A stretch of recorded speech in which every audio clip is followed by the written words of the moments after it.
Hi, welcome back to the QB Film Room in Season podcast, episode number 1.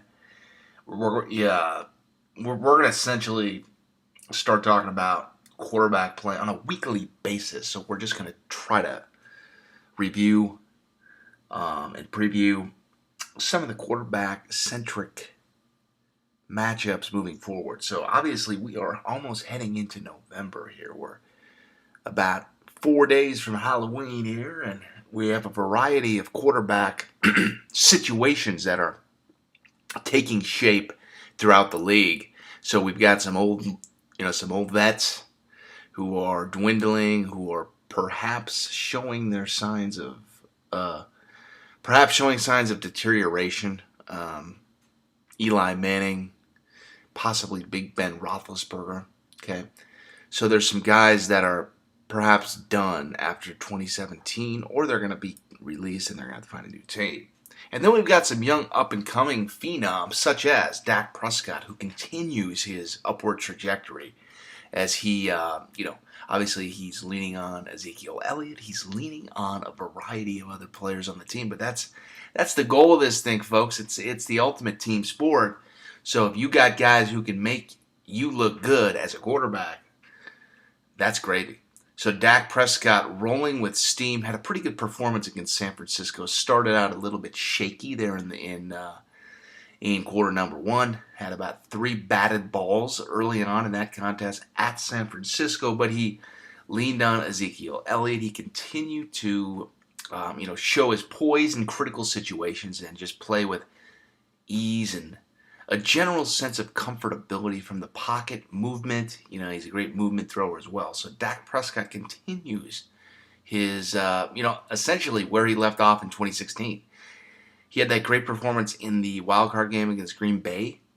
He went toe-to-toe with Aaron Rodgers, brought the Cowboys back, and essentially I was looking for a little bit of a sophomore slump. He struggled for a bit early on, but he's rebounded nicely, and he continues to play at a high level.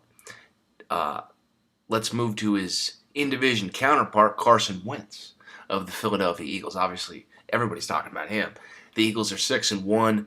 Wentz is being called the league MVP thus far through 2 months of play. But yeah, he's been playing brilliant.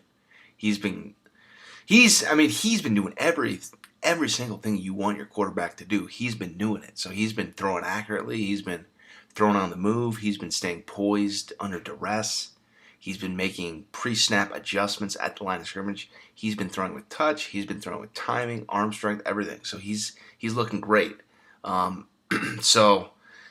a guy who's really thriving in a QB-oriented system. Okay, they've got 3X quarterbacks, 3X pro quarterbacks on their staff in Philly.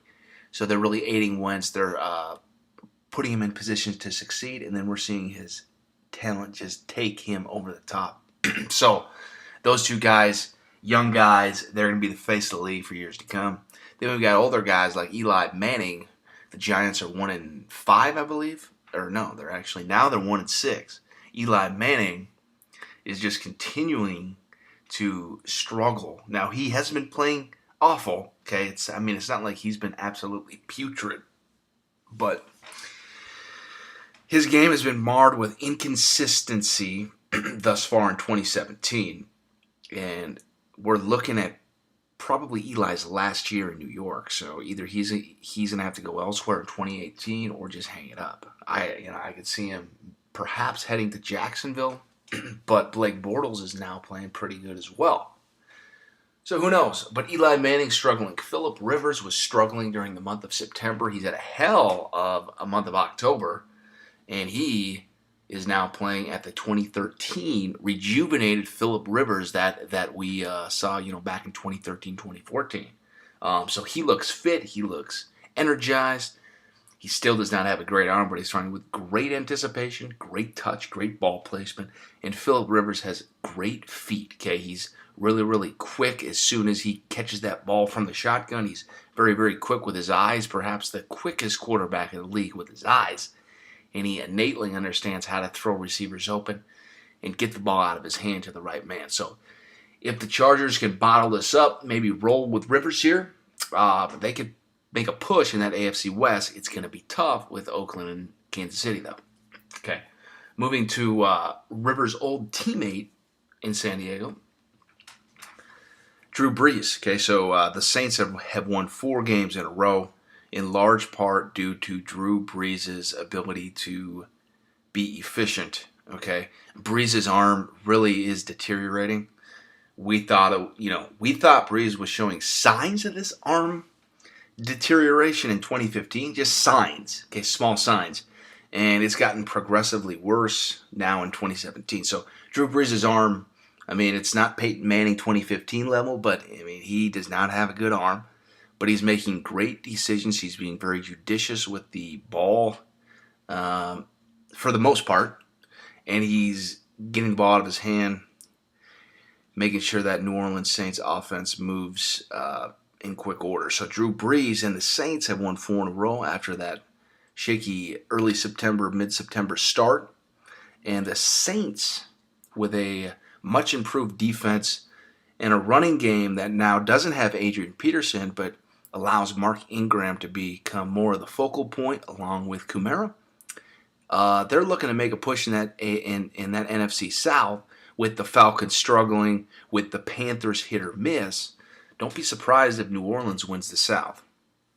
So that's going to wrap it up for today. Just wanted to touch on a quick few quarterback issues around the league. So hopefully this is something we can do weekly.